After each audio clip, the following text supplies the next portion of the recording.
எம்ஜிஆர் தொடர்ந்து கிளைம் பண்ணிக்கிறாங்க முதல்வர் அவர்களை இப்போ விஜய் அவர்களை. ஆனால் இது வரைக்கும் எம்ஜிஆர் சமாதி கூட போய் மரியாதை செய்யணும். நீங்கள் ஆல்ரெடி அதிமுக இருந்தவர். அது சார், சில நேரங்கள் சில அரசியல் கட்சியினுடைய தலைவர்களுடைய பெயரை பயன்படுத்தி அந்த வாக்குகளை தன் பக்கம் ஈர்ப்பதற்கான அந்த முயற்சிகளுக்கான மடைமாற்றமாக பயன்படுத்துகிறாங்க. அதுதான் ஒரு அமைச்சர் சொன்னாங்க, ஒரு கட்சியிலேருந்து 90 விழுக்காடு எல்லாம் எங்ககிட்ட வந்து சேர்ந்துருவாங்க அப்படின்னு. அதான் அவங்களுடைய எதிர்பார்ப்பு. அந்த மாதிரி சொன்னால் கொஞ்சம் பேர் வருவாங்களாங்கிறவுடைய எதிர்பார்ப்பு. அந்த எதிர்பார்ப்பு வந்து அவங்களுக்கு எப்படி பூர்த்தியாகிறத அவங்க தான் பார்க்கணும்.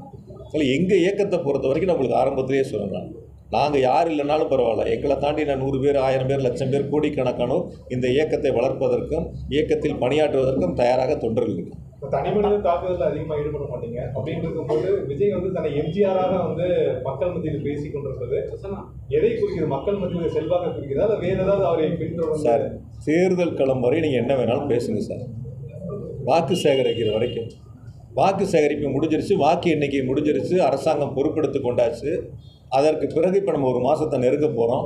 இந்த 1 மாத காலத்துக்கு பிறகு நீங்கள் நன்றி சொல்லக்கூடிய ஒரு இடத்துக்கு போகிறீங்க.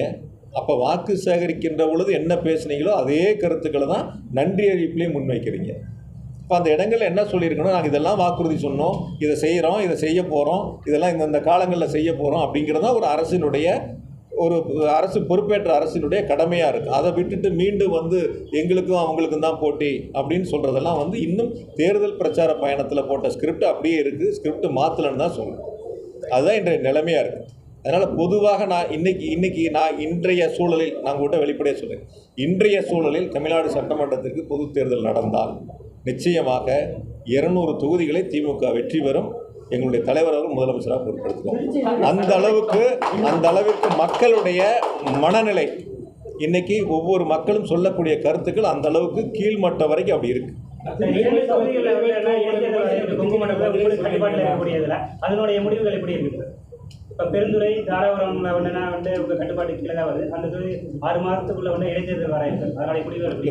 பெருந்துறை ஈரோடு இடைத்தேர்தல் சொன்னால் எங்கள் தலைவர் என்ன முடிவு எடுக்கிறாங்க, என்ன எங்களுக்கு உத்தரவு போடுறாங்களோ அதுக்கு பிறகு தான் அது சம்மந்தமான கருத்துக்களோ அல்லது பணிகளை சொல்ல முடியும்.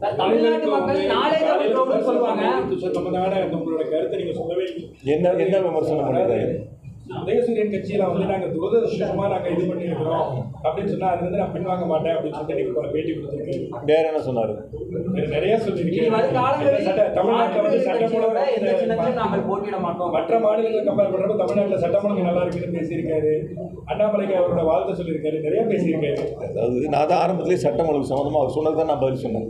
எதுக்கு வேணாலும் நீங்கள் அவகாசங்கள் கொடுக்கலாம். சட்டம் ஒழுங்கு சம்மந்தப்பட்டது எந்த அரசாங்கத்துக்கும் ஒரு நாள் கூட அவகாசம் கொடுக்க முடியாது. சட்டம் ஒழுங்கில் உடனுக்குடன் நடவடிக்கை எடுக்க வேண்டும். அது இந்த அரசாங்கம் நடவடிக்கை எடுக்க தவறிவிட்டது. தொகுதியின் முதல் பணி அப்படின்னு என்னவா இருக்கும்? அதே சமயம் பெரியார் உணவு வந்து 300 கோடியில் வந்து முழுக்க முடிஞ்சிருச்சு. நீங்கள் 1 மாதமாக நீ அதுக்கு நான் திறப்பு பண்ணியிருக்கேன். உங்களோட சார்பாக என்ன? எங்கள் தலைவர் கோயம்புத்தூருக்கு பிரச்சாரத்துக்கு வரும்போது முதலமைச்சராக இருந்து சொன்னாங்க, ஆட்சி பொறுப்பேற்றவுடன் முதல் நிகழ்ச்சியாக எங்களுடைய கோவையில் பெரியார் அறிவுலகத்தை திறந்து வைக்க வர வேண்டாங்க. துரதிருஷ்டவசமாக ஆட்சி மாற்றம் ஏற்பட்டு புதிய அரசு வந்திருக்கிறது. அதுக்கு வந்து ஆய்வு பண்ணி பார்த்துருக்குறாங்க, எப்போ திறப்பாங்கிறது தெரியல. நீ அவர்கள் எடுக்க வேண்டிய முடிவு. அது நிறைய குறைபாடுகள் இருக்கு. அதாவது குறைபாடுகள்ங்கிறதுக்கும் கூடுதலாக தேவைங்கிறதுக்கும் வித்தியாசம். குறைபாடுகள் அப்படின்னு நீங்கள் சொன்னீங்கன்னா என்ன திட்டம் ஏற்கனவே போட்டிருந்தாங்களோ அதை செய்யாமல் இருந்தால் அது குறைபாடுகள்னு அர்த்தம். அதில் கூடுதல் வசதிகள் தேவைப்பட்டால் அது குறைபாடுகள் அல்ல. ஆக என்ன மதிப்பீடுகள் தயார் செய்யப்பட்டு என்ன வடிவமைப்பு செய்யப்பட்டதோ அதை முழுமையாக செஞ்சுருக்காங்க. அதில் எந்த விதமான மாற்று கருத்து இல்லை. அவங்க ஏதாவது கூடுதல் வசதிகள் ஏற்படுத்துகிறோன்னா அதை ஏற்படுத்திக்கலாம். அது குறைபாடுன்னு சொல்ல முடியாது. முழுமையாக அது அவர் வார்த்தை தெரியாமல் சொல்லியிருந்துருக்கலாம். அவர் என்ன வார்த்தை பயன்படுத்துகிறோன்னு தெரியாமல் சொல்லியிருக்கலாம். நீங்கள் யோசிச்சு சொல்லுங்கள், குறைபாடுகளுக்கும் வித்தியாசத்தை சொல்லுங்கள். குறைபாடுகள்னால் நம்ம என்ன எஸ்டிமேட் பண்ணணுமோ என்ன செய்யணும்னு நினச்சோமோ அதை செய்யாமல் இருந்தால் அது குறைபாடு. அதை முழுமையாக செய்யும்பொழுது அது எப்படி குறைபாடாகும்? தொகுதி மக்களோட கோரிக்கைகளுக்காக முதல்வரை சந்திப்பீங்களா சார்? நன்றி சொல்லிகிட்டு இருக்கோம். தொகுதி மக்களுடைய கோரிக்கைகளை கேட்டுக்கிட்டு இருக்கோம். ஏற்கனவே அது முழுமையாக ஓரளவுக்கு செஞ்சுருக்கிறோம். மீதி ஏதாவது தேவைகள் இருந்தால் கேட்டுட்டு அது சட்டப்பேரவை கூட்டம் தொடங்குறதுனா மக்கள் பிரச்சனைகளுக்காகவோ இல்லை அரசியல் விமர்சிக்கக்கூடிய இதுலையோ திமுக ஒன்றிணைஞ்சு சட்டப்பேரவை செய்யக்கூடிய வாய்ப்புகள் இருக்குமா சார்? அதாவது நேற்று கூட நான் உங்கள்கிட்ட சந்திக்கும் போது சொன்னேன், திமுகவை பொறுத்தவரை இந்த தாவேக அரசு செய்யக்கூடிய தவறுகளை சட்டமன்றத்திலும் சரி பொதுவெளியிலும் சரி தட்டி கேட்க நாங்கள் தைரியமாக தட்டி கேட்க எங்களுடைய எதிர்க்கட்சி தலைவர் மாண்புமிகு சின்னவர் அவர்கள் மிக தெளிவாக நம்பிக்கை வாக்கெடுப்பின் போது உரையாற்றினார். நீங்கள் அதை எல்லாரும் பார்த்தீங்க. எந்த அளவுக்கு அவருடைய உரை மிக சிறப்பாக இருந்தது. எல்லாராலும் அந்த பாராட்டப்பட்ட உரை.